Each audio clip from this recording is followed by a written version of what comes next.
Renge Kyo, Nam Myoho Renge Kyo, Nam Myoho Renge Kyo, Nam Myoho Renge Kyo. Science has sent orbiters to Neptune, eradicated smallpox, and created a supercomputer that can do 60 trillion calculations per second. Science frees us from superstition and dogma and enables us to base our knowledge on evidence. Well, most of us.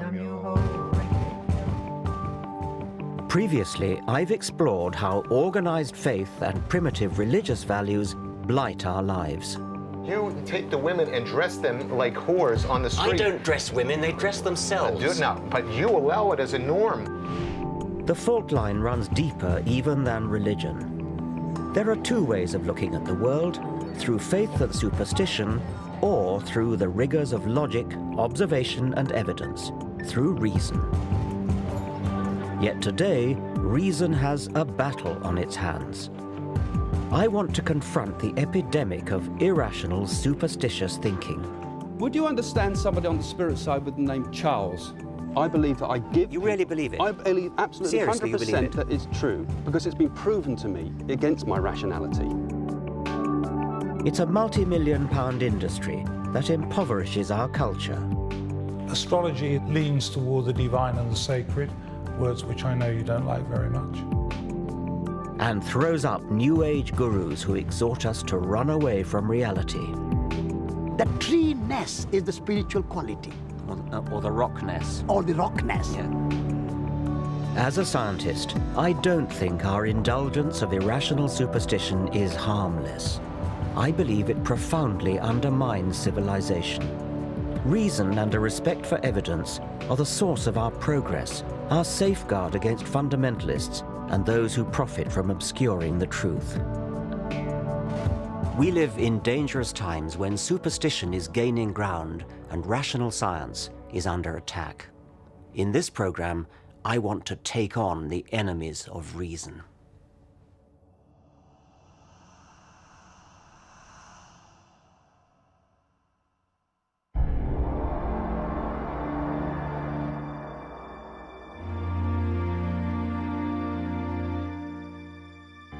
"300 years ago, in the Age of Enlightenment, scientists and philosophers from Galileo to David Hume had the courage to stand up for intellectual principles and reason. The rational science they pioneered has given us tangible benefits. Everything from antibiotics to electricity, sewage systems to sat-nav. And it's not just material progress. Increased life expectancy, health and leisure provided by modern medicine and industrial technology have given more people more time than ever before to educate themselves, express their creativity, and ponder existence. And yet, into this better world that reason has built, primitive darkness is coming back, a disturbing pick and mix of superstitions. Where better to start my journey than a New Age fair? Hello, what do you do? What sort of readings do you do? All kinds. I do the tarot, Yeah. and then I also do the crystal ball. This is George. Hello. What can you do for me? All right, well, we can take out our photograph. All right, I'd like that, yes. What do I do? Just sit on the throne there? Just take a seat, please. Shall I take my glasses off? Oh, what have you got here? Right, now, you have got a couple of spirit guides around you at the moment, because I think there's something in your life changing, but I think this is about you as well, being more comfortable with yourself. Now, what you have here is you have somebody in spirit who's really, really close to you, and they've got their arms around your neck. Well, that's very nice to know.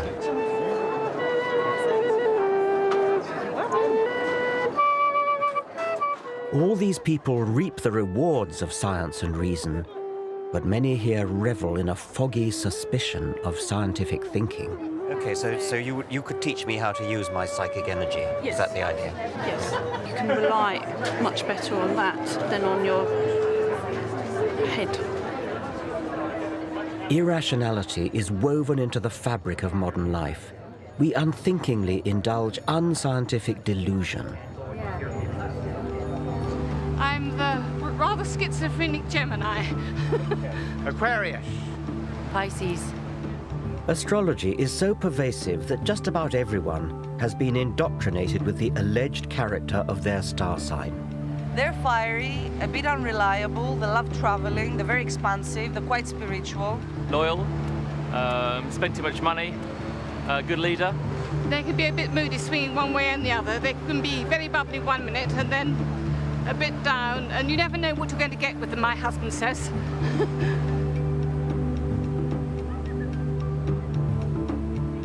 A full quarter of the British population claim to believe in astrology. Day in, day out, astrological horoscopes get far more newspaper column inches than science. Amusingly, it falls foul of our modern taboo against lazy stereotyping. How would we react if a newspaper published a daily column that read something like this? Germans. It is in your nature to be hard-working and methodical, which should serve you well at work today. In your personal relationships, especially this evening, you will need to curb your natural tendency to obey orders. Chinese. Inscrutability has many advantages, but it may be your undoing today. British. Your stiff upper lip may serve you well in business dealings, but try to relax and let yourself go in your social life. And so on through 12 national stereotypes. Of course, the astrology columns are not as offensive as that, but we should ask ourselves exactly where the difference lies. Both are guilty of facile discrimination, dividing humanity up into exclusive groups based on no evidence.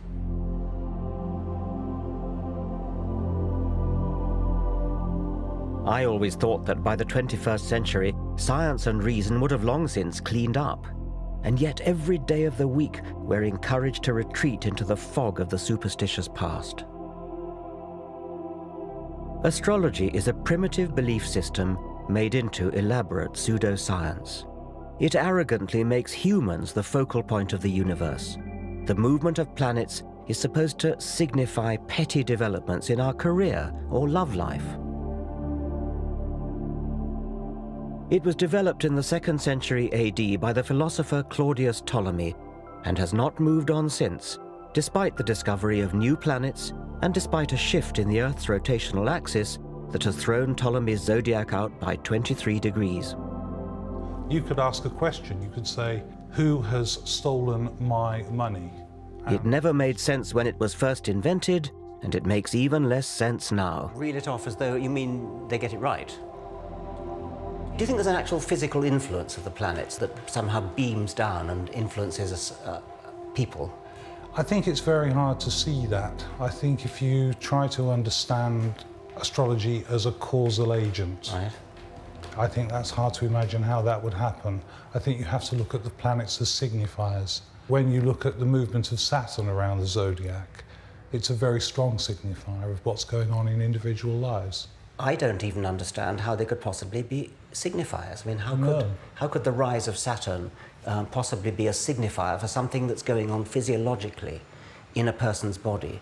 The position of planets in the signs of the zodiac. This is what you keep coming back to ask me. How could it possibly work? Yes. And I've told you, I don't know. It's a deep, dark mystery. What isn't a deep, dark mystery is why the trite vagaries of newspaper horoscopes seem to chime with readers. Psychologists have identified what's known as the Barnum effect, whereby people tend to believe statements are accurate for them personally, when in fact they're general enough to apply to anyone. We could devise a little experiment where we take your forecasts and then give some of them straight, give some of them randomized, sometimes give Virgo the Pisces forecast, etc., and then ask people how accurate they were. Yes, that would be a perverse thing to do, wouldn't it? It would be, yes, but I mean, wouldn't that be a good test? A test of what? Well, how accurate you are. I think that your intention there is mischief, and I think what you'd then get back was mischief. Okay, well, my intention would not be mischief. My intention would be experimental test. Okay. Scientific test. Well, but even if it was mischief, how could that possibly influence it? I think it does influence it. I think whenever you do things with astrology, intentions are strong. I'd have thought you'd be eager. I mean, I'd have thought you'd really... See, the fact that you're not makes me think you don't really, in your heart of hearts, believe it. I don't think you really are prepared to put your reputation on the line? I just don't believe in the experiment, Richard. It's that simple. Well, you're in a kind of no-lose situation then, aren't you? I hope so. Yeah. Regardless of Neil Spencer's concerns, I wanted to conduct a simple trial. We selected 20 people at random. We asked them to read that week's horoscope for Capricorn, but as a test, we said it applied to their own star sign. Not only do you have clever Mercury and ambitious Mars focusing on success, but now the Sun is at the same pivotal midhaven angle of your solar chart. I have no idea what that means. Put simply, this means that this is your moment to go that extra mile to become the person you dream of becoming. Remember, however, that there will be others who want what you have and will stop at nothing to get it. Astrologers say this should fit just Capricorn and not the rest. But what actually happened? Yeah, maybe. To be honest, I felt there's some Mercury energy this week because there's a lot of arguments around and a lot of bad vibes. Yeah, that kind of makes sense. What a load of old junk. It could apply to me as much as to the next person. Yeah, well, in a way, yeah. I am. I'm going on a flamenco course in Spain. That isn't necessarily pertaining to me this week. It's pertaining to me generally. Pile of rubbish. The same number of people agreed that the horoscope was accurate for them as disagreed, and similar results are found with proper large-scale experiments. Technically, all but one of our group should have disagreed, namely our only Capricorn. Does it apply to you? Not at this moment, no.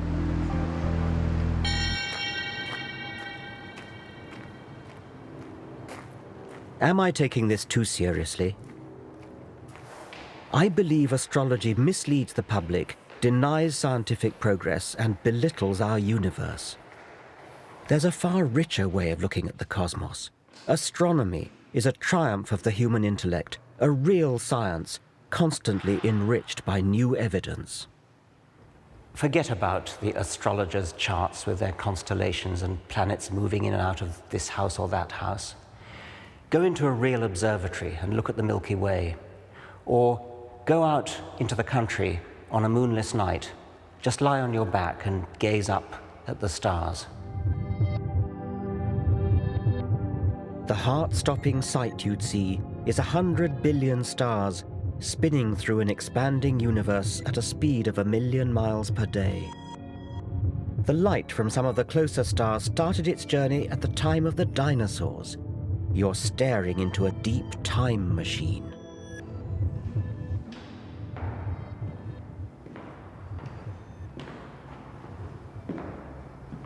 And yet, even as science unravels these natural wonders, our society is drawn to the slim pickings of supernatural belief. Half the British population now say they believe in paranormal phenomena. Over 8 million of us have owned up to consulting psychic mediums. What I want you to do, Richard, for me is just to pull me out 8 of them, please.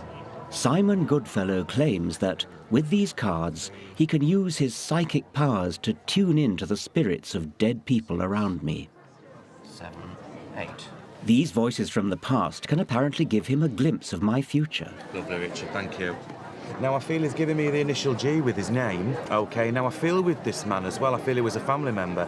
And I also feel very strongly with something to do with advertising that was in, something to do with newspapers with him as well. Now, I do feel with him as well, he's telling me about changes that are coming up in your life at the moment. I see total changes in how you're working to how you will be working in the future. The word Simon seems to be fishing for is retirement, the obvious next step for most 60-somethings. It won't be as hectic and it won't be as active for you, and I do feel you have to grasp that when it... This could apply to anyone my age, but can Simon back up his more precise statements? What was that male relative with a G? What was that about you said earlier on? Right, the male relative with a G, right. I do feel with him, I don't feel he was a family member, but I do feel with him, right, it was some connection. I thought you said he was a family member, Did I say that? Did I with a family member? Yeah, I think you did. Right, OK. Maybe. Let me see if I can feel him here still. Yes, OK. Right, okay then. What I feel with him, right, I feel as though there was a lot of things. It was a very strong character. Another feeling he's given me is it was very regimented as well, and I feel he served in the forces in some way as well.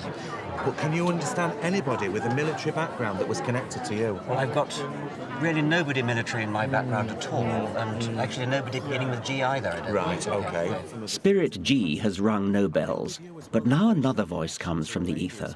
Oh, well, she's given me the initial E with the name. Now, I do feel with her as well, it's something to do with, I feel, a grandparent, and I want to give you an E-sounding name. My grandmother had a name beginning with E. At last, something I can identify with. E-sounding name. Yes. Tell me more about her. The lady, I do feel with her as well, she had a lot of cats. A lot of cats. It's cats. Perhaps not. She never had a cat. She hated cats, as a matter of fact. Right. She liked dogs, but she hated cats. Well, I can understand. Not everybody, though. What you've got to also remember with this as well, not everybody can relate to everything that a reader will say. No. Not everybody. I mean, I've had people like yourself who have... Extraordinary claims require extraordinary evidence. But here, I seem to get extraordinary excuses. People who are quite sceptic, it's always twice as hard as a reader to read for them. Because normally people who come to these events come for a reason, and because they want closure and direction in their life. And also what you've got to think about, Richard, as well, some things are very raw to be. Psychics may believe they communicate with the dead, but I've seen no evidence for it. My concern is that for some people, this superstitious nonsense can be far from harmless fun.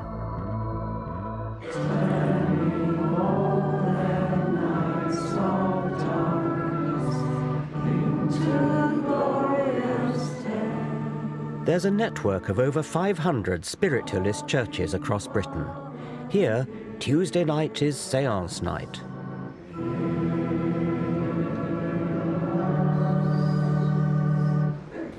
And we ask that we can now build a bridge between this world and the next, so that we can once again go some way to proving that we survived death and that our loved ones in the spirit are forever with us.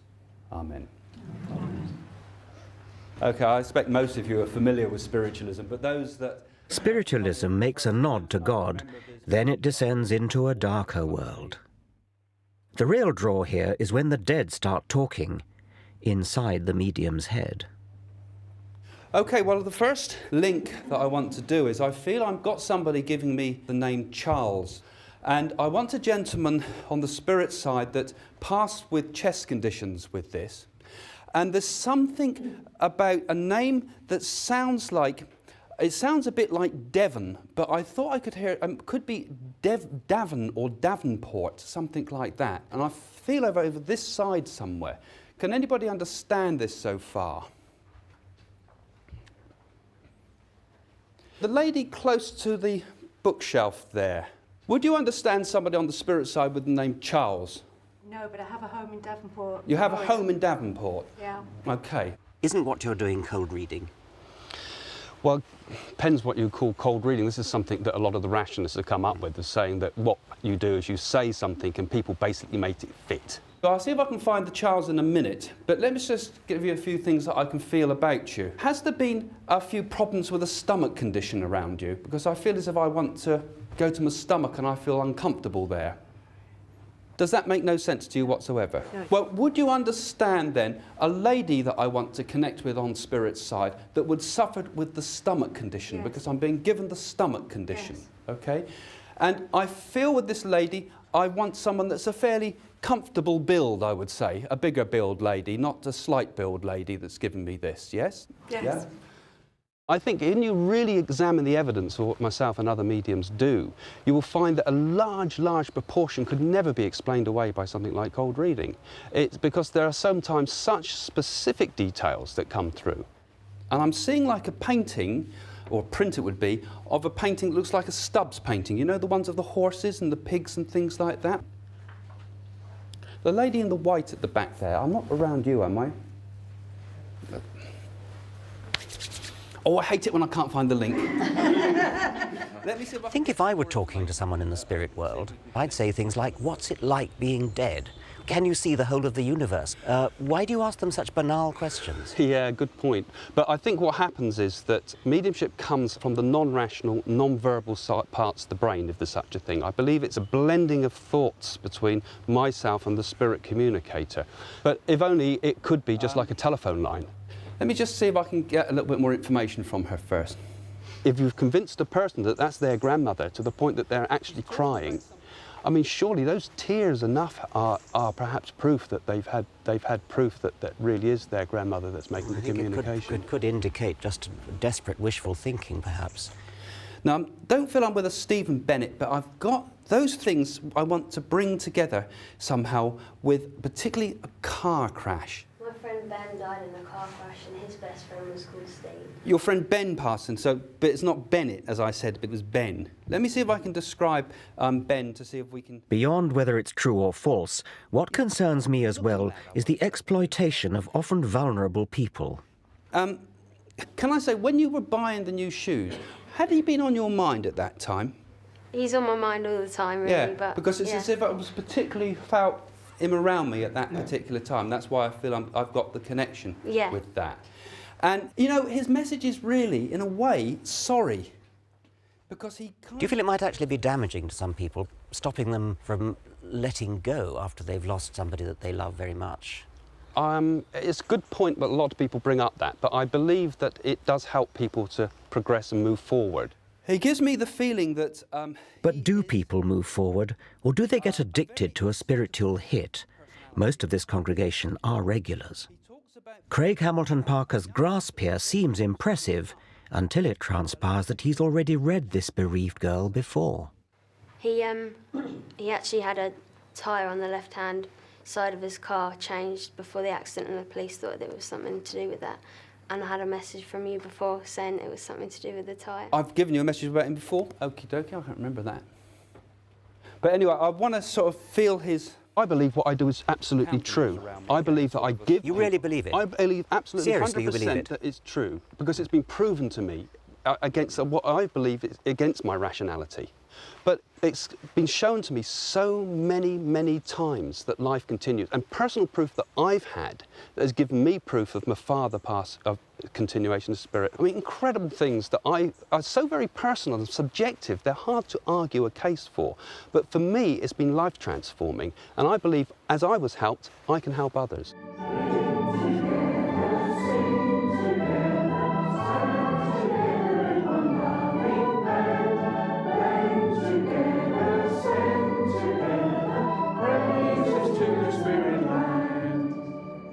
Time and again, so-called psychics claim special status outside science and evidence. I have personal proof it's true to me. But as with religion, if it hangs on private feelings that can't be proved or disproved by science, then in what way can it be valid or meaningful to the rest of us?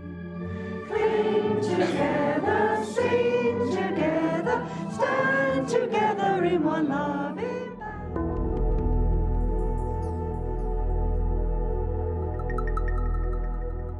I want to show how scientific reason is always the best way to look at the world and explain the dangers of superstition.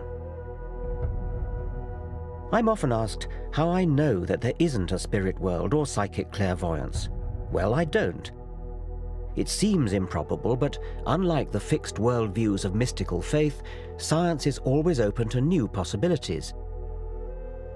Scientists test and retest evidence, refreshing our understanding of reality. In the 1940s, the American zoologist Donald Griffin demonstrated experimentally that bats use sonar, echolocation of their cries. Back then, sonar was brand new military technology, and the theory that it was natural to bats outraged some of Griffin's colleagues. But the more scientists tested the evidence, the more robust the theory became. They found out exactly what the bat cries were like, how they work, how the brain works. Everything about it added up to a complete picture of mutually supporting evidence that this really was a fact. It's this cumulative build-up of corroborating evidence that distinguishes the discovery of bat sonar from alleged paranormal effects. The so-called evidence for psychic phenomena is not robust, but will-o'-the-wisp. The more we look at it, the weaker it becomes.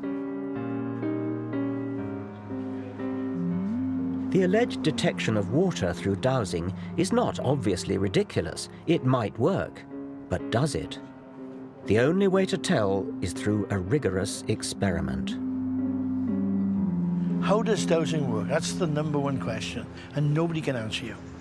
Well, I reckon I'm convinced that something is helping me to douse. One of the earlier chaps thinks it's God. How do you do it then? What's your principle of dowsing? I think the question, and I expect God to respond in a way that I understand. I'm going to expect the right-hand one to point to the camera and the left-hand one straight forward. Yeah, okay. Look, it's following round. Yes. And have you done the test yet in the tent? Yes, I did. Yeah, and what was the result? I was going to get 6 right, 100%. Yeah, and what happened? 1. So what do you make of that then? He's having his laugh, isn't he? He loves a joke. Yes. You don't realise. Do I get second goes at it? Oh, yeah, you can have as many goes. The psychologist Chris French thinks there may be a simpler explanation. He has devoted his career to investigating claims of the paranormal. And now he has set up this test for dowsing, a properly controlled double-blind trial. In each of these rows, just one container, chosen at random, holds a bottle of water. All the rest contain sand. Neither the dowsers nor the tester are allowed to know where the water is until the boxes are opened.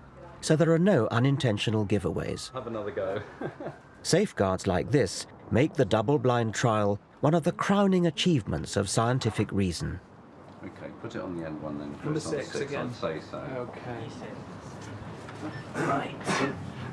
What you'll typically find when you talk to dowsers is they'll give you lots and lots of anecdotal evidence, lots of stories about how they discovered a leak in their neighbour's pipes and so on and so forth. But there are always other possible explanations there. Yes. What we're trying to do is set up conditions which would rule out any of those other explanations. But then we get down to the very fundamental, basic issue: can the dowsers actually do what they think they can do? Yes.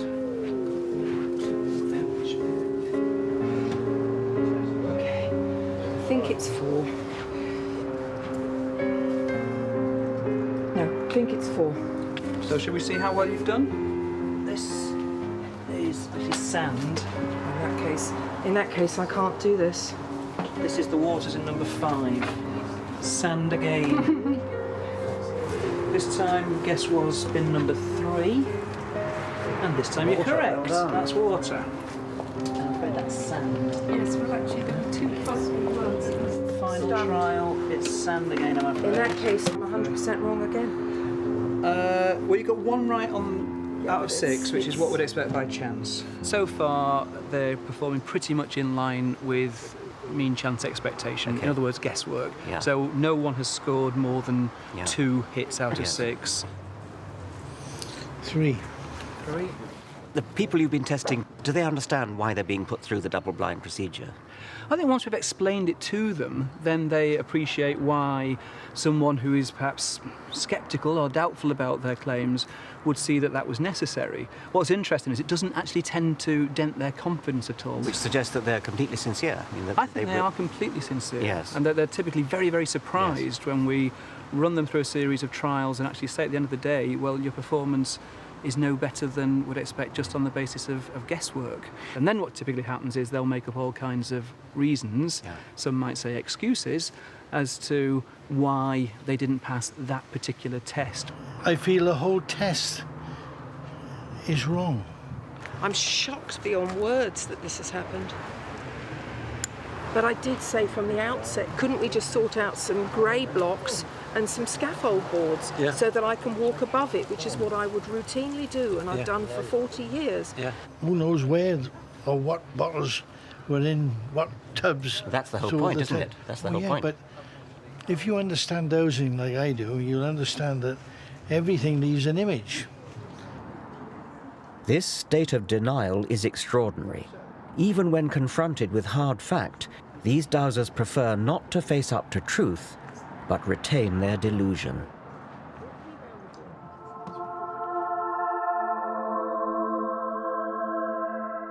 Rather than adapt to evidence, many of us, it seems, remain trapped in ways of thinking inherited from our primitive ancestors.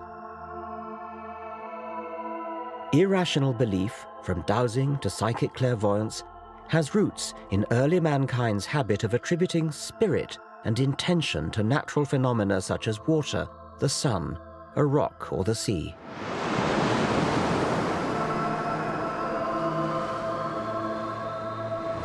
The sea has often been thought to be a malevolent force actively out to get you. In 480 BC, King Xerxes of the Persians built a pontoon bridge across the Hellespont, and a rough sea came and wrecked it.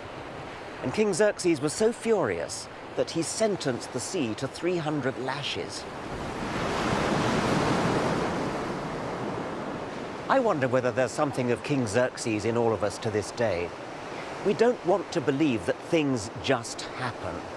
We want to believe that there's some kind of deliberate intention behind everything, even where inanimate objects are concerned. And perhaps that is the key to humanity's belief in the supernatural.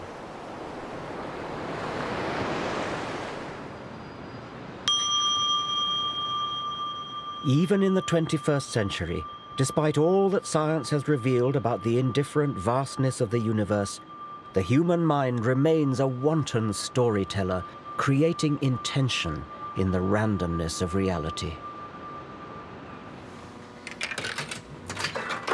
The delivery of rewards by a one-armed bandit is determined at random, but many gamblers want to think that what they do can increase their chances of winning the jackpot. They stand on one leg or wear a lucky shirt. Are these superstitious behaviors a byproduct of our evolution? All wild animals have to be kind of natural statisticians, looking for patterns in the apparent randomness of nature when they're looking for food or trying to avoid predators. There are two kinds of mistakes they can make. They can either fail to detect pattern when there is some, or they can seem to detect pattern when there isn't any, and that's superstition.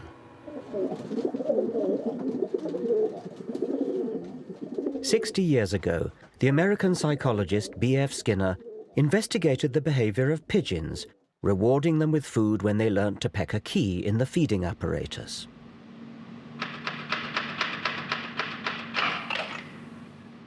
But then Skinner set the apparatus to reward the birds at random. Now the pigeons just had to sit back and wait. But that isn't what they did. Instead, the majority developed what Skinner called superstitious behavior. When an individual pigeon, for example, happened to look over its left shoulder, and the reward mechanism just happened to click in at that point, it would have got the idea that it was looking over the left shoulder that had got it the reward, so it tried it again. By sheer luck, as it happened, the reward mechanism delivered food at the same time again. And so the pigeon was reinforced in its idea that looking over the left shoulder was what got it the reward. And it went on and turned into a maniac for looking over the left shoulder.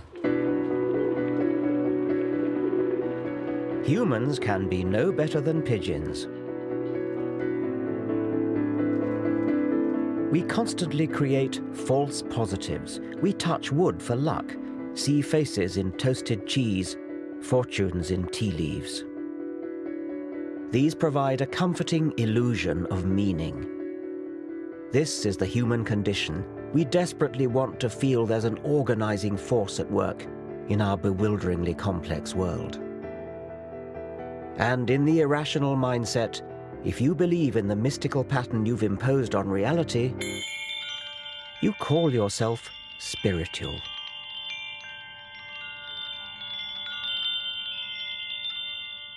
Spirituality is a prized commodity. The media tell us to respect spiritual souls and their apparently deep insights. Spiritual self-help guides do a roaring trade in the material world, outnumbering science books by 3 to 1. But what does spirituality actually mean? So please take take your seat and please come slowly and gently so that we can start the proceeding without losing time. So could you please...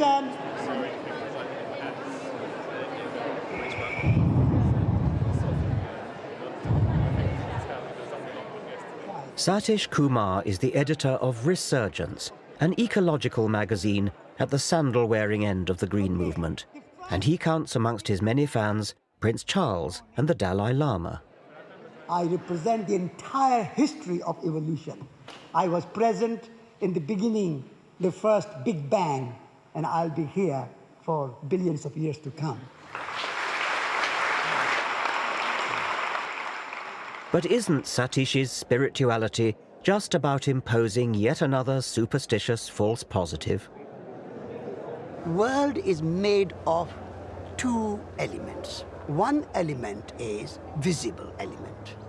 The other aspect of creation is invisible dimension, things we cannot see. So what is that element which is invisible? I call it spiritual. When you go in a room, you say, there is a good feeling here. There's a spirit of the room. Well, now you've changed to something rather different. The spirit is a very big and very holistic and very inclusive word. It is not defined in a one particular way. So when you go in a room, you can say, the tree has a spirit. A rock has a spirit. It's a living rock for me. Nature without spirit cannot exist. Like a tree cannot exist without the sunlight, it cannot exist without rain, it cannot exist without soil. Also, it cannot exist without the tree-ness.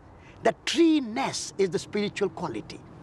Or the rockness. Or the rockness. When you talk about the rockness or the quality of a rock, I can see as a scientist a rock has hardness and things like that, but I think that's not quite what you mean.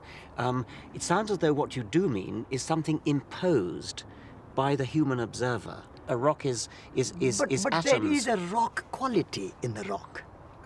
Well, that's a matter of assertion. I mean, you are now simply asserting that. Asserting, I'm understanding it. This is my understanding. Okay. Some may understand more fully than others, but it is not imposed. It is there.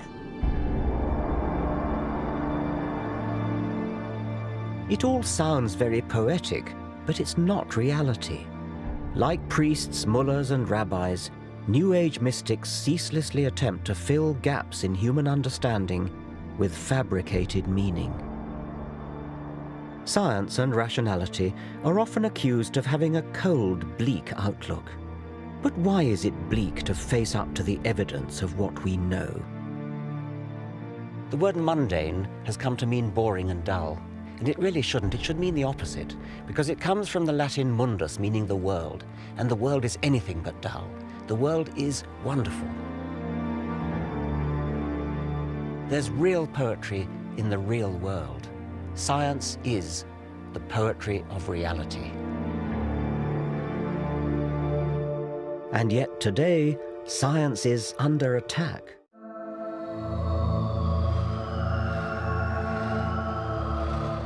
In the last 50 years, science has put a man on the moon, cloned a sheep, decoded the human genome.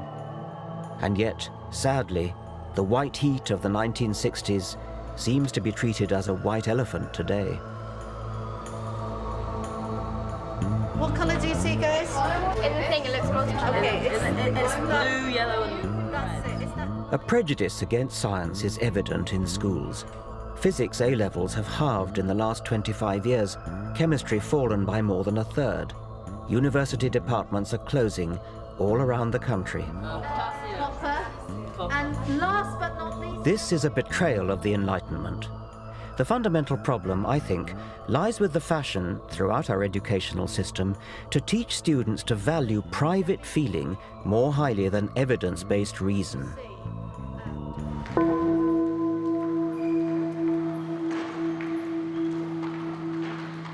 This is rooted in the postmodern relativist agenda.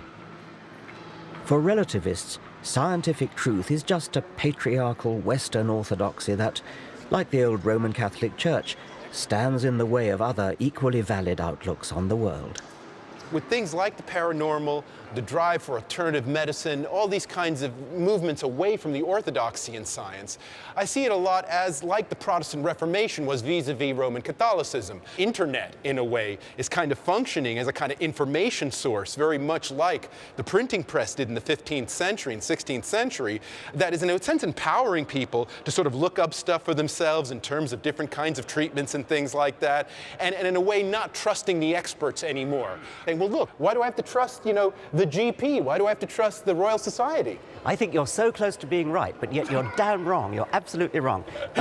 I would like to take that ball and run with it in a different direction. Yes, we want to question authority.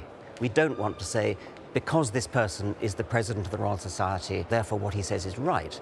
We've got to go back to the evidence and find out what is actually true. The problem is, of course, people may look at the same evidence and then reach a somewhat different conclusion from what the head of the Royal Society reached. And so they will say, well, look, you know, I looked at the evidence too, and I'm not persuaded by this. That's where you start getting a kind of an opening up of science.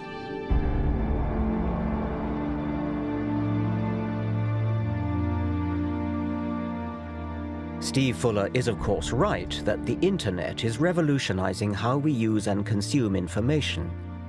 But the impersonal algorithms of internet search engines do not weed out robust evidence from unsourced, uncorroborated assertion.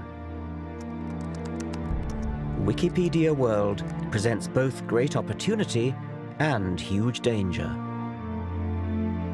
Paranoid conspiracy theories circulate unchallenged.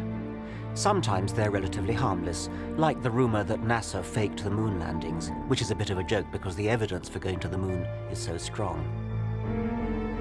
But how about the malicious and utterly unfounded rumor that 4,000 Jews were tipped off by Israeli agents not to go to work in the World Trade Center on 9/11? It's one of the nasty lies circulating as truth in the blog community of racists and religious fundamentalists. Now such people can find each other anywhere in the world instantly, whipping up scares and reinforcing their paranoia and delusions. As evidence is devalued, even medical progress has become a target. Her lungs had gone into spasms, she was vomiting. Hundreds of families blame the MMR vaccines for autism, brain damage and meningitis. When one report, now widely discredited, wrongly linked MMR vaccine with autism, an innuendo circulated that the establishment was conspiring to risk our children's health. It led to hundreds of thousands of parents failing to protect their offspring from the threat of measles, a serious disease that, in Afghanistan, kills 35,000 people a year. This is the world of private hunches and no respect for evidence. Reason has built the modern world. It is a precious but also a fragile thing, which can be corroded by apparently harmless irrationality. We must favor verifiable evidence over private feeling. Otherwise, we leave ourselves vulnerable to those who would obscure the truth.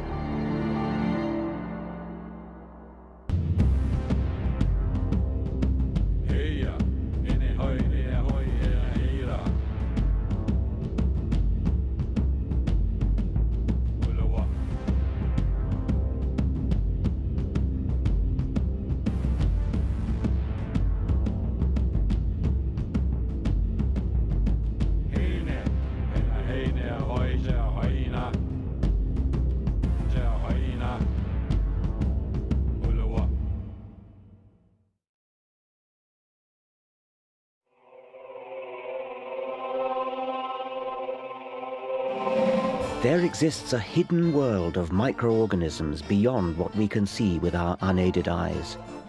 Over 100 years ago, this world was discovered through the progress of science. It was a huge leap forward for mankind. Scientific medicine came to understand how germs cause disease. We washed our hands, sterilized surgery, and created vaccines, antibiotics, and drugs that work. Life expectancy doubled in less than 50 years. But now the happy story starts to falter. Today, a war is being fought against reason. Science is treated with suspicion, perhaps born of fear, and medical advance is challenged by the march of irrational belief. A third of us now spend over £1.6 billion a year on superstitious alternative remedies which, as far as the evidence can show, don't work. Okay. Yep. Good. Have you asked any angels to come close to you? No. No, well, you haven't got any then. If any remedy is tested under controlled scientific conditions and proved to be effective, it will cease to be alternative and will simply become medicine. So-called alternative medicine either hasn't been tested or it has failed its tests. There wasn't a control, it was just an outcome. It was just a pilot study. Right. So that's not really a proper trial. And some alternatives are funded by us taxpayers, even though their unproven claims question the known laws of physics. You might think I'm gulling the patient. I don't claim that it's much more than a hypothesis. What I do say is that I have quite considerable evidence that homeopathy does work, and I'm sure that it's safe. Today, while we indulge unproven healing magic, tried and tested scientific medicine is under attack. In this program, I want to look at how health has become a battleground between reason and superstition.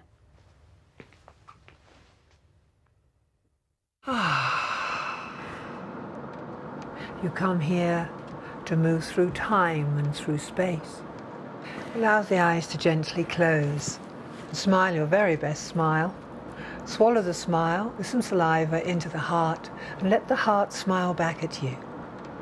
And there's a warm and a welcoming feeling. Joy without end.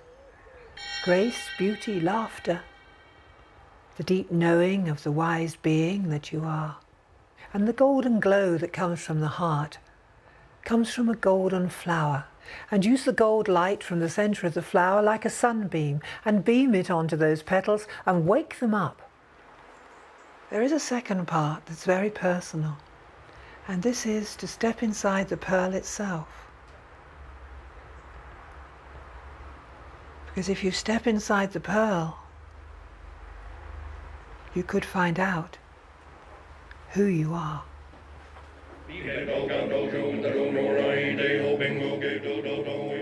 Elisis Livingston is a professional faith healer. She runs the Shambhala Retreat in Glastonbury. For £140 a day, she treats patients, including those with terminal cancer, with a mix of meditation, spiritual healing, and the playing of recorded chants.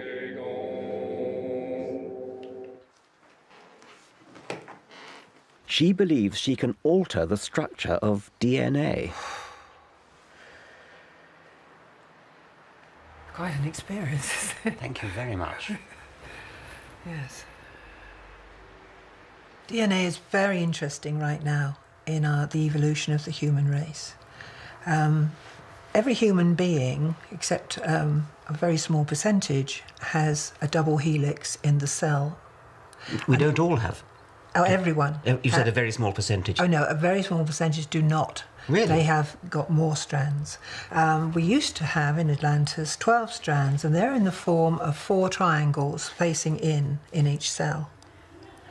And we forgot who we were in the experiment after Atlantis, and everything changed. Reincarnation was introduced. The soul I know what you're thinking. This woman is way out. I expected a serious program about the attack on science, and here's Richard Dawkins just picking on an easy target. But these ideas are not so weird in the irrational world of alternative health. In fact, they're commonplace. Is Elisis' theory of DNA from Atlantis any more irrational than the Ayurvedic notion of chakras, 7 spinning energy wheels inside us? They're certainly great money spinners.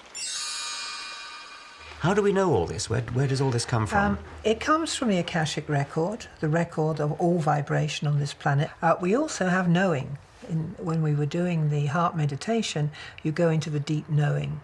And the deep knowing, it really can't be argued. What you know, I know that you realise this, of course, you know.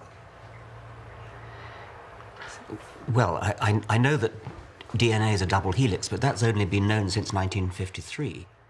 So How is her evidence, the knowing of this Akashic record, any worse than the evidence for homeopathic claims that the more you dilute an active ingredient, the more effective it becomes?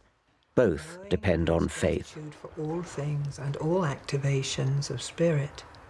Apparently, I'm only a few DNA strands short of the full Atlantean quota. Elisis kindly agrees to top me up. So let's put the last triangle in.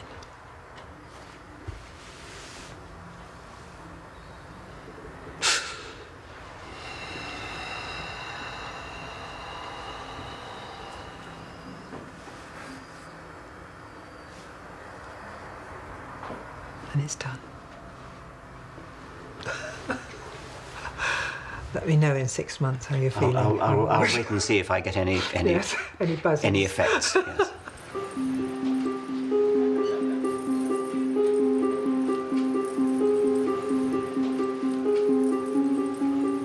Unfortunately, it's not all wacky, quacky fun. Today, alternative, or rather unproven remedies are fast becoming mainstream, implicitly casting doubt on scientific medicine. Surveys reveal that a third of us spend an incredible £1.6 billion a year on the kind of therapeutic stabs in the dark touted here in Glastonbury. It's mostly angels.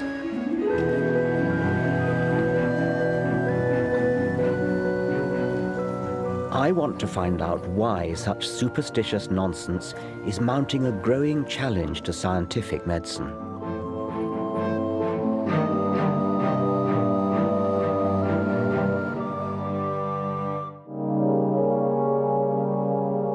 Once, society exalted scientists as heroes. Their insights fueled tangible progress, from clean water to networked computing, self-evident benefits that we now take for granted. Yet, as science has moved on, it's become more complex and difficult to grasp. It's easier to portray scientists as the people who bring us Frankenstein food, pollute the environment, or conduct sinister experiments on defenseless little animals. In the war being fought against reason, even medicine is now under attack. Media cause célèbre, from side effects to superbugs, have bred widespread cynicism about medical progress. So much so that in 1998, the publicizing of one survey of 12 children that wrongly linked MMR vaccine with autism prompted hundreds of thousands of parents to opt their children out of entirely sensible inoculations. A hyped-up insinuation that the government and the medical establishment were conspiring to sacrifice our next generation to autism has left up to a fifth of our children entirely unprotected against rubella, mumps, and measles, a disease with complications such as brain injury and deafness. This is what measles looks like, a potentially fatal illness now in... The number of parents inoculating their children with MMR quickly fell. There have now been epidemics in Kent and Yorkshire, and a first death from measles in 14 years. Now everybody's more confused. It just muddies the water, it's frightening. See the boy on the telly and that. It's an acute example of the danger of devaluing evidence. Where once there was reason, now there is confusion. One of the things that struck me right from the outset was how extraordinary it was that this scare got abroad when it was so insubstantial. I mean, there was really no scientific basis for it whatsoever. I find it very easy to sympathise with patients who were scared, partly because the media built it up, but also because having your child vaccinated is a positive act. It's something that you did to the child. And so somehow that's more scary than a sin of omission. Very much, and I think that's even more the case these days when people are much less familiar with the diseases against which their children have been protected by immunisation. You know, it's a generation or two since people had much experience of measles and mumps and rubella on any significant scale. And so when somebody comes along and says, well, you know, this immunisation may cause some other problem, then they're more likely to be susceptible to that. Why do you think that sort of thing happens in our society today? I think that there's a climate of anxiety, but particularly focused on issues of health. Generally, people feel, I think, more isolated, more atomised, more individuated perhaps than they did before, and these anxieties and concerns often focus on their health.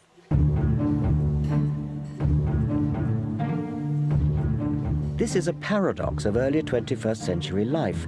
We now have the luxury of irrational anxiety about our health and can dabble in faddish, unscientific remedies precisely because scientific medicine allows us to live longer and more healthily.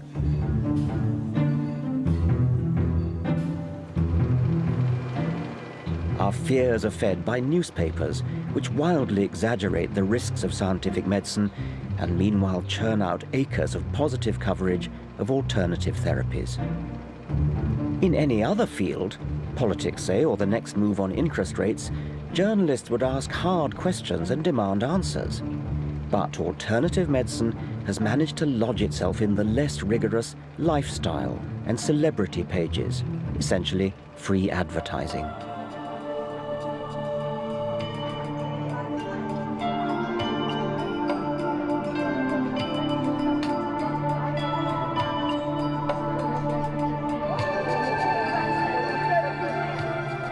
It's little wonder that alternative health fairs like this are flourishing across the country.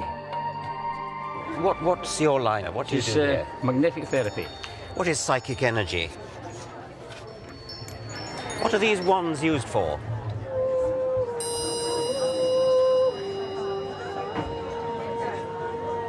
People may come here with real health problems, but what do they get? Remedies that appear to have no basis in science or evidence.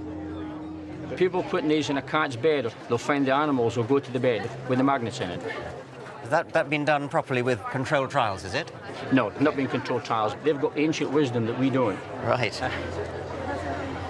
I've always liked the saying that we should be open-minded, but not so open-minded that our brain falls out. So do we all have an angel hovering on our shoulder or something? Is that We have several. Right. Yes. Yes. Yes. Okay, how many have I got? Can you tell or Have you asked any angels to come close to you? No. No, well, you haven't got any then. Oh, okay. The idea is that we all have some form of angelic guidance, some form of guidance that help us travel our life path. You might need strength, you might need forgiveness, you might need hope all the way through your lifetime. And the angels, as we perceive them, are those energy bands. They're parts of ourselves, they're fragments of ourselves that we can call upon and amplify to help us walk our path. These energies are a little bit like tea. You can have herb teas, you can have decaf teas, you can have all sorts of different flavours and strengths and varieties of teas, but they're all... Remember, this is a multi-billion-pound industry. Yet 80% of alternative remedies have never subjected themselves to controlled scientific trials. They depend entirely on subjective word of mouth. Oh, that feels nice. Hunches and private feeling, which may be prone to bias or possibly even delusion. The scientific method, by contrast, tests with objective experiment and statistical analysis what is effective and what is not.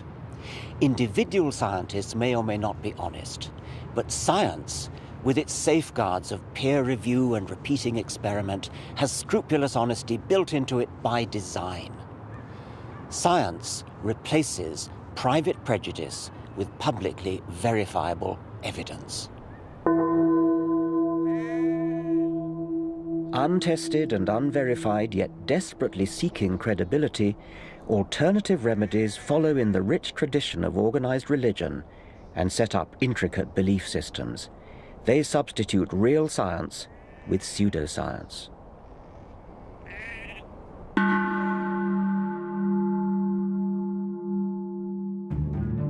Face up or face down? You face up and you sit here. Now just guide your head so you don't bump. This matters because in the process they deny fact and misuse science. But isn't that pointing up? I'll just have to go there to check. In flaunting words like energy, vibration, vortex, they exploit and also distort some of science's great discoveries.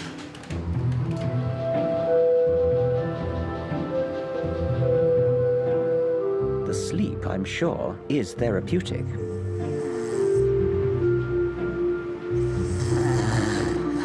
But how could these illuminated crystals be energizing my chakras as advertised? Manjia Samantha Lawton is a conventionally trained former GP who now speculates on the science behind alternative fads. She asserts that chakras in our bodies are something like black holes. Yes, as in the big ones that suck in everything in space. We used to think of black holes as the great guzzlers of the universe, that they actually started to suck in everything around it. What we're finding now is that black holes are in the centre of every single galaxy, and they occur in all sizes. So black holes have become into a creative principle. A creative? A creative principle. What does that mean? That we're realising that black holes have something to do with creating matter in the galaxy. And this is very, very new.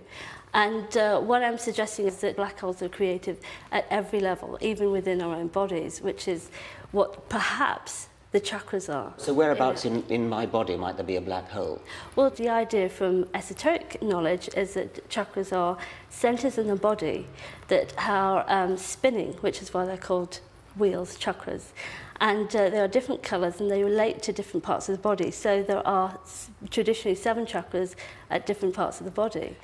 The universe is a deeply mysterious place and a deeply wonderful place, and scientists have always been struggling to understand it. Don't you feel that there's enough real mystery to investigate without importing what sounds to me horribly like mumbo-jumbo? Yes, I can understand that you think it's mumbo-jumbo, but there's plenty of people who are now getting interested in these topics. They are part of our universe. Okay, well, and they're certainly part of the they universe. Are part of the universe. Whether what they do has any value, I mean. That's up to you. Well, it's not really up to me. It's up to science, and it's up to evidence. It's up to science. What worries me is the beguiling misuse of scientific language to prop up entirely unscientific belief systems. In the Middle Ages, healers would conjure up evil spirits or magical spells. Now, in the 21st century, it seems they turn to black holes and, above all, quantum physics.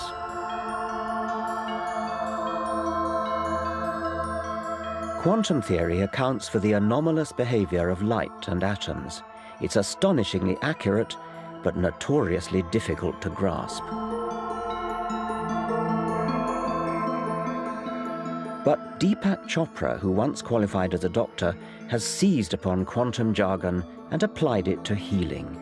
He claims disease can be caused and cured by a shift in consciousness. If you believe in a rock, you're automatically believing in God. Chopra has managed to become a one-man alternative health industry.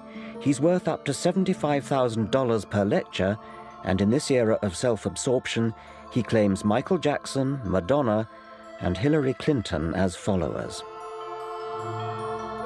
If you feel genuinely attractive, you'll attract other people to you. The great American physicist Richard Feynman once said, "If you think you understand quantum theory, you don't understand quantum theory." Isn't Deepak Chopra just exploiting quantum jargon as plausible-sounding hocus-pocus?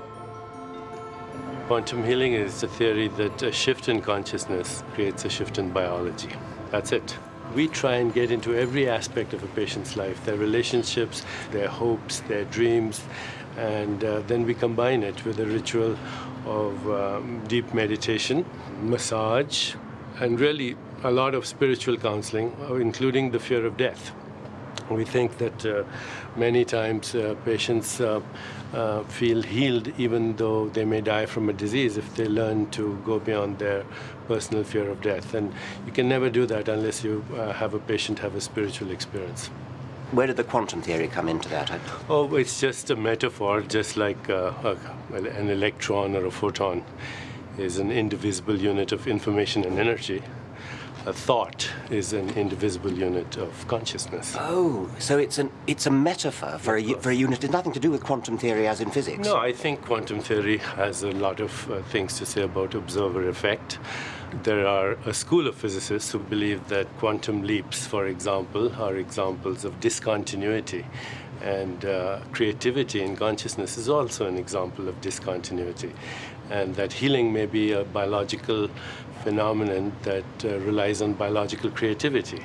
That at very fundamental levels it may be a discontinuous phenomenon. It's something unpredictable that happens in the proliferation of uncertainty. So it sounds like a sort of poetic use of the word discontinuity. It's actually confusion, isn't it, to bring in quantum theory other than as a metaphor. But it sounds as though you're both doing it as a metaphor and a little tinge of something like what physicists are talking about as well. Well, I think there's controversy. The aficionados in the world of quantum physics have somehow hijacked the word for their own use.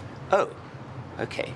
So they've hijacked your word I quantum. think what happens is that there are fundamentalists in science. That is absolutely wrong. Science's quest is to try to sort out, to tease out those bits that we don't understand Science and work has become so arrogant in its premise that it has all the answers in a mechanistic approach that it has, whilst it has gotten rid of lots of things like polio and malaria and tuberculosis in many parts of the world, we are now seeing the emergence of modern epidemics that are a result of some of the things that have come about through science.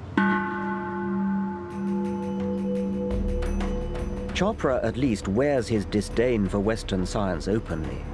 The rest of us are prone to politely blurring the vital distinction between science and mumbo-jumbo. If you want to pay for unproven potions and use them in the privacy of your own home, all well and good.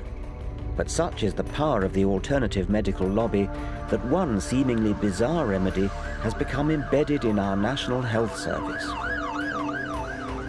Now I want to find out why we're all paying tax to fund other people's gullibility. I agree there is a plausibility problem, and I pinch myself from time to time. I quite regularly pinch myself. Is this really happening?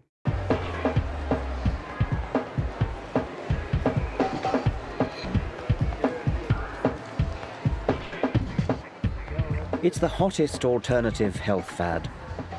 It boasts an impressively vast and well-stocked medical cabinet. It's endorsed by royalty and the stars, and is doing a booming trade in high street pharmacies. 500 million people worldwide claim to use it. What is it? It's a system for dosing up on a dilute solution of water. Welcome to the bizarre world of homeopathy. Homeopathy was dreamed up in the late 18th century as a way of boosting the body's vital spirit. One of the central tenets handed down by its founder, Samuel Hahnemann, was that like cures like. Superficially, this might sound faintly plausible, but unlike a vaccine that introduces a diminished form of a virus into the body in order to provoke its immune system, like cures like makes the unfounded assumption that what causes similar symptoms can cure those symptoms. In Hahnemann's world, dilute poison ivy cures skin rash because, undiluted, it causes a rash if touched. By the same principle, red onion can alleviate streaming eyes and snake venom stiffness.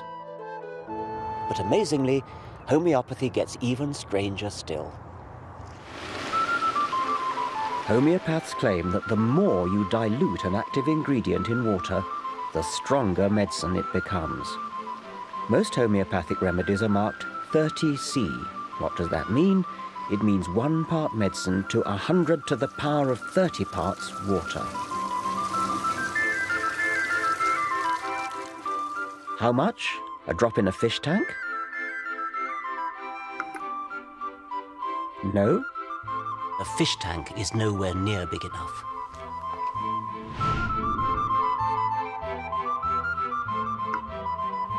The swimming pool doesn't provide enough dilution.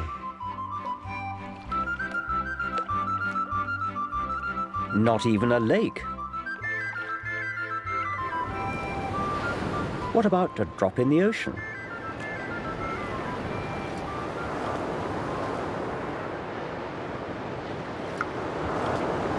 But it turns out that even the sea isn't big enough.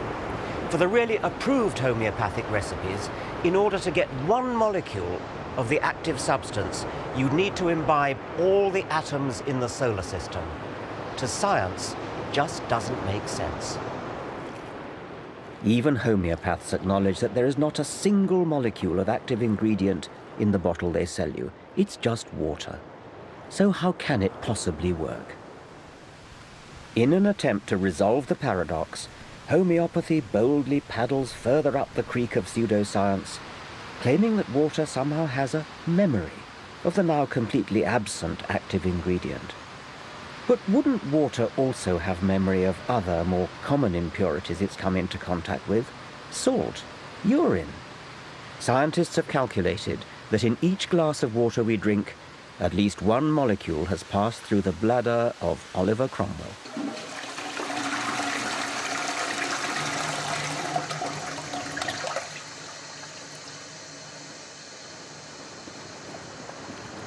Incredibly, you and I are paying for this unproven industry through our taxes. Despite the National Health Service's net £540 million deficit for 2006, the refurbishment of the Royal Homeopathic Hospital was part funded by the NHS to the tune of £10 million. That's equivalent to 500 nurses' salaries. Right here on the floor, here's a point to illustrate. Wooden floors, very unusual in a modern healthcare facility. This hospital was only completed 18 months ago. So this is our main clinical area. The homeopathic profession is unregulated by government. You can call yourself a homeopath without any qualification, training, or even insurance. After all you're doing is dishing out water solution. But Peter Fisher, clinical director of the hospital, is a medically trained rheumatologist. I see Prince Charles over there. Yep. Oh, yes, great friend of ours. These are the homeopathic medicines that are in daily use. This is one, for instance, it has quite a strong evidence base, rust ox, which is poison ivy. Right, okay. I want to know how someone highly qualified in real medicine can make such a leap of faith. I agree there is a plausibility problem, and I pinch myself from time to time. I quite regularly pinch myself. Is this really happening? The fact is I couldn't stop what I do now, even if I wanted to. My patients wouldn't let me. Yeah. They say it helped. So how are things? Well, very much better since we last saw you. Mm-hmm. I've virtually no pain at all. If I'm aware of the symptoms are going to start again, I start taking it again, and I can feel the improvement, and then I go back to it until I need it again, Good. Oh, well, that's pretty straightforward. We just bash on the same, don't we? Yeah. I'm still taking the remedies, but you said to me, if you get little reactions, just hold off taking the remedies until they then subside. So therefore, I've been doing that. So, for example, I haven't had a remedy for a week now. And last time we met, you said you were getting a bit of an emotional sort of upset the day after you took the medicine. It was the day after I took the medicine. I was impressed by the amount of time and care Peter Fisher devotes to each patient, far more than an ordinary doctor. But in terms of the treatment, I would be, reluctant to make a big change. I think this is the right stuff and we may need to fiddle around with it. Like a GP, Peter Fisher prescribes medicine. But in this case, the medicine is a bit of a surprise. Thank you very much. Good. Common salt, natrium muriaticum, sodium chloride, again in an ultramolecular dilution. Obviously, since it's common salt, she's obviously taking in a hell of a lot of common salt anyway. Yes, oh sure. How does the one... Well, the truth is nobody knows. I don't know, nor does anybody else. Yeah. The question is, do you think that because we don't know and because it seems implausible, it can't work? And that may be where you and I differ. Actually, the most recent problem was your skin, wasn't it? That's right, yeah, my hands, they've cleared up quite well. And my scalp's a lot better. While patients like these provide positive anecdotes for homeopathy, subjective stories are not enough for science. I want to pin down precisely what double-blind trials have been conducted. Good. Over 100 have been done, some by me. On the whole, they're positive. And I've worked hard on it. But in the face of great scepticism, in the face of many people who say, oh, well, we're not going to fund homeopathy, it's got to be a load of rubbish. Why do you think they say that if there really are controlled trials which show... Well, I think you're much better placed to comment on it because you're the sort of person who says that. Well, because I have read studies which have sort of meta-analyses and things which suggest that, yes, occasionally there's a slight suggestion of something, maybe a slight suggestion there, but if you take all the studies that have been done, it doesn't add up in the way that... Well, I don't agree with that at all. Now, if a double-blind controlled trial really does show that it works, then that suggests we're dealing with an entirely new force of physics, something unknown to science. Well, I think there's a slight exaggeration. I mean, there are various hypotheses. Remarkably, nobody knows what the structure of liquid water is. So there is room, for a phenomenon analogous to, I'm not saying the same, but analogous to the storage of information by a magnetic medium, by a floppy disk or a videotape. Yes. If I were a doctor doing what you do and was convinced that it really worked, I would drop everything and really, really try to demonstrate it and win the Nobel Prize for Physics. I mean, it would be an totally astonishing finding. That's, to be honest, one of the main reasons I got into it. Plain ambition got me into it in the first place. But I agree, it would be nice to see, a really serious program of research done on it. Well, you're saying it has been done, and... Well, no, I'm saying that quite a lot of research has been done. I don't claim it's conclusive. Well, why not? I mean, it sounds as though... Well, because it's very diffuse. And of course, it does depend what question you're asking. Are you saying, does it benefit people? Do people feel better? And I think actually there's no doubt about that people who go to homeopathic hospitals who have homeopathic treatment do feel better. But of course, you will say that's all because you're nice to them. This is all rather contradictory, so let's be clear about the latest evidence. In 2005, the medical journal The Lancet surveyed all the meta-analyses, the analyses of the analyses, and failed to find any reliable effect of homeopathy. Tellingly, for me, in the bigger trials, less prone to chance anomalies, homeopathy was more likely to show zero demonstrable effect.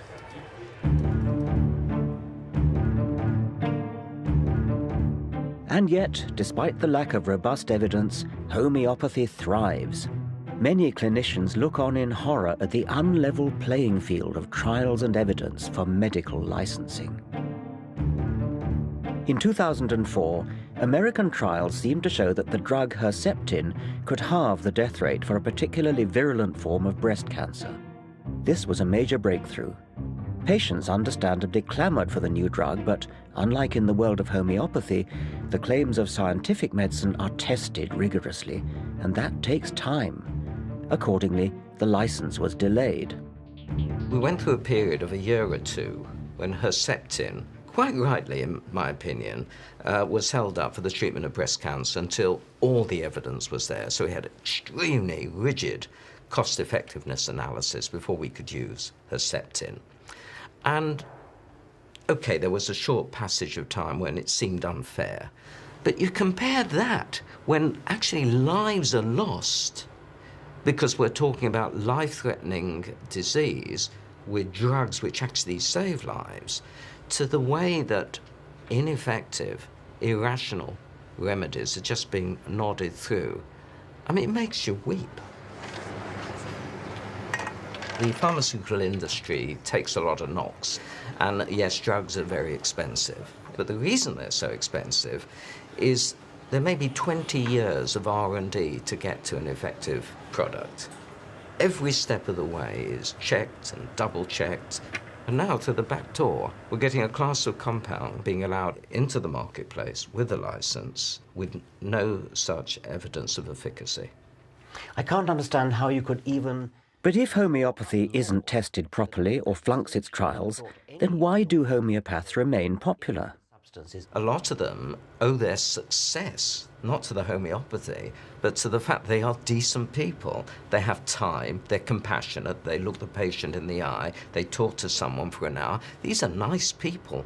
I would like to recruit these really nice people to practice proper medicine. And then in the end, what we've got are proper doctors, empathetic doctors, who will, in addition to the placebo effect of being that kind of physician, they can also add in truly effective drugs.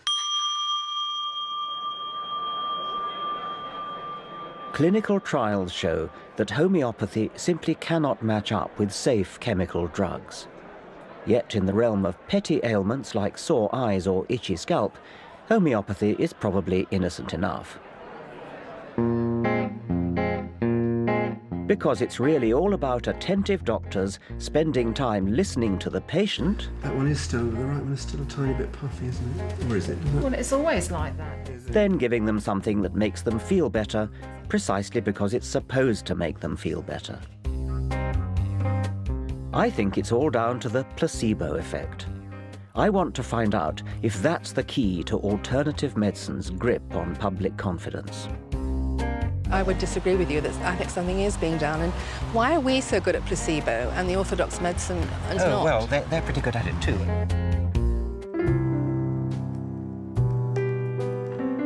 Alternative health remedies are swamping us. We've seen how most are not properly tested, how they undermine science and delude the public. Hi. Hello. How are you? Very well, thank you. Good. You want a health kinesiology session? I'd like to, yes, Do you know what it is? I'm hoping to learn. Okay, have a lie down. But the irony may be that in this very delusion lies their success. What we do in kinesiology is we clear energy blockages in the meridian system. There are 14 meridians or energy pathways that run up and down the body. Can they be seen with a microscope? Can you sort of look at them and... I don't think so. No? I don't think so. No, okay. I'm like the library, all right? I've got all these energy patterns stored in me, and you're just picking the one that you want. And we have baker's yeast here, all right?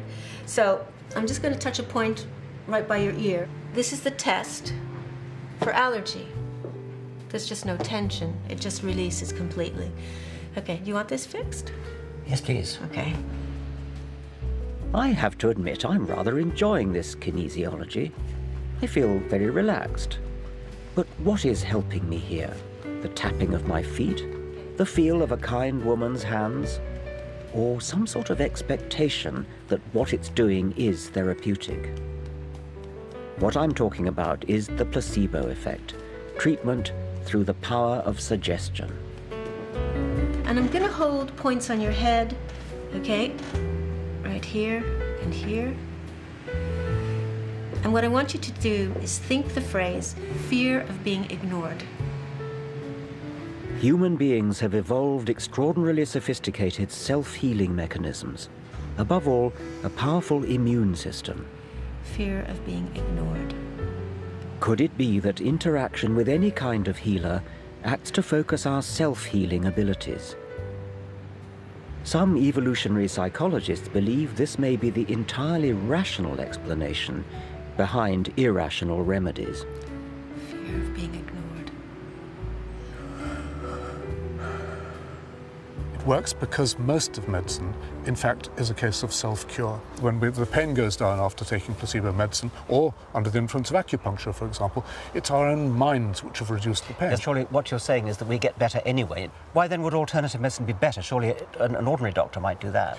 Real medicine does the same, but I think we shouldn't underestimate the powers, and sometimes the superior powers, of people who go under funny names or have funny authorities written up on the wall and so on, because some people respond to that information much more than they would to the conventional information in a doctor's surgery.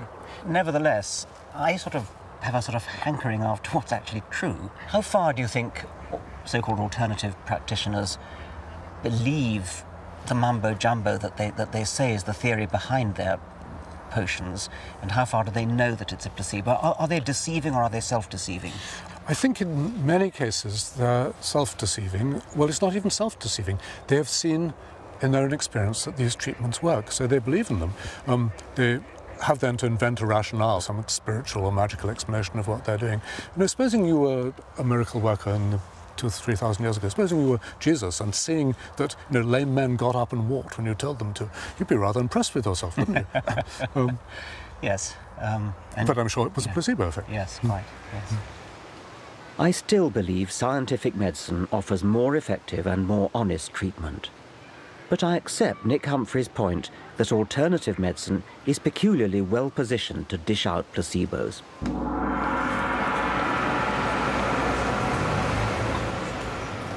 In the 24/7 globalized rat race of the 21st century, people are yearning for time out. Visiting an alternative healer provides an hour for unwinding and contemplation. And if you're lucky, exposure to piped whale music. Much of alternative medicine is about cosseting, about making the patient feel pampered, feel as though they're the center of attention. Okay, so comfort's the name of the game here, so get as comfortable as you can. So literally all I want you to do is just to relax your head, let go. So the first thing I have to do is very gently cup and hold here. Now you're going to feel like I'm not doing anything, but it's a very gentle movements. While in our hard-pressed National Health Service, the patient-doctor encounter lasts on average just 8 minutes. See the rotation on your left? Yes. Look at the rotation on your right. It's restricted. So this is called an activate. An alternative healer usually gives you an hour. Okay? Yeah. In return for a healthy fee, of course. The Hale Clinic near London's Harley Street offers a huge array of healing arts, ancient and modern. Many may make you think you feel better without having real effect in themselves. In other words, they're placebos. If I were wanting to exploit the placebo effect, then I would do exactly what you're doing. I would have a large number of different things which look impressive, sound good, use long words, talk about quantum theory, lights flashing, and the whole point is to impress the patient. The whole point is to make the patient feel that something is being done.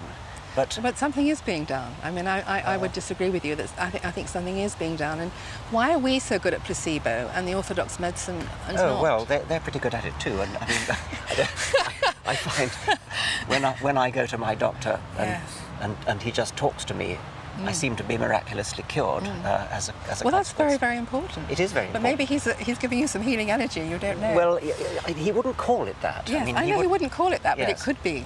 It's very, very important to talk, to find out, to take a proper case history. But I don't think it's the only reason. I think complementary medicine has effect over and above that, in my opinion. Yes. Do you ever do clinical trials on your methods, or do people come in and do them for you? We've done one study at Hammersmith Hospital on stroke patients that was funded quite a few years ago. And what treatment were you giving them? We were giving an Ayurvedic treatment called Mama Massage, and it was only a pilot study, and it showed an improvement in a certain number of patients. So what was the control in that case? There wasn't a control, it was just an outcome. It was just a pilot study. So that's not really a proper trial. Do you think there's a bit of a double standard? Doctors have to spend 6 years qualifying and so on. Isn't it just a bit too easy to set yourself up in practice without qualifications and without... Which ones were you thinking of? Well, what about the Ayurvedic one, for example? Well, there's a 4-year degree course here. What do they learn? They learn the principles of Ayurveda. They will learn anatomy and physiology. I mean, it's one of the oldest systems of medicine in the world, Ayurveda. It's old, yes. Doesn't make it good, though, does it? No, but it shows it has a lot of experience. The idea that ancient equals years of accumulated wisdom is a fallacy. It's a teasing irony that the moneyed classes in the rich West are indulging superseded Hindu healing magic when, back in India, people are voting with their feet and opting for modern vaccines and antibiotics. Resuscitating Ayurveda today is rather like bringing back bleeding with leeches.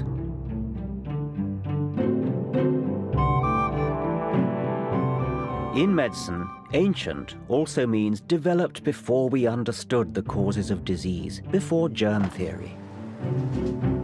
It was based on ignorance then, and age makes it no truer. We misguidedly look back to a golden age that never was. Ours is the golden age of safe, tested medicine, effective beyond placebo, in which we've cut infant mortality and conquered diseases, then forgotten they existed. Let's hear it for Western scientific medicine.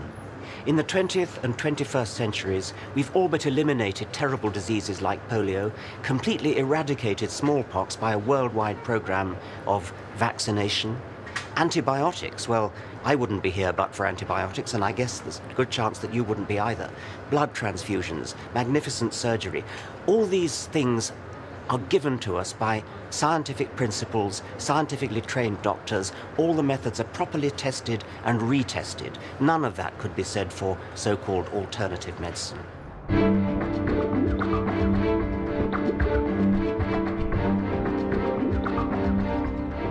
The indulgence of superstitious alternative remedies implicitly casts doubt on scientific advance and undermines confidence in real medical progress.